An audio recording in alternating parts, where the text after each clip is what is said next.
So there's two big pressing matters at the moment in environmental science.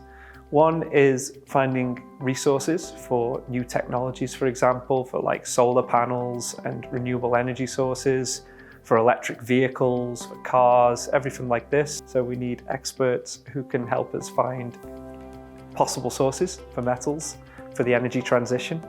And the other, of course, is the climate crisis, which we all face at the moment, where there's a need to reduce emissions, but there's also a need to remove carbon dioxide from the atmosphere. I think every time a new study comes out, we learn something new.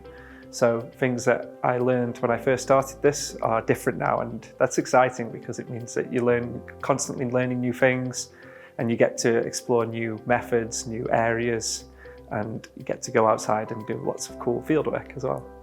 So geologists learn from biologists, biologists learn from chemists, chemists learn from physicists, from social sciences, from finance and economics. And I think when you learn from each other, you start to build a bigger picture of what it's going to take to solve some of these big problems. It's going to take a combined effort, and it's going to take more than a few years before we get to the point where we've solved the problems. The day that I realized I wanted to do this for the rest of my life was the first time I was out in the field and I saw a volcano erupting, for example.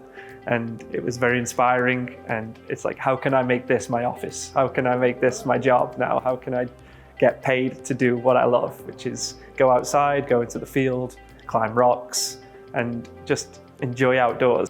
I think the important thing is to try and follow what you enjoy. And the good thing about environmental sciences and geosciences is that it's such a diverse and broad topic that there's probably something in there for you to enjoy. You might not enjoy chemistry, but you might enjoy biology, and then you can become a microbiologist or a geobiologist or a paleontologist. But one big aspect of environmental science and geoscience is the travel. So there are big opportunities going to be arising in what we call the global south for carbon dioxide removal.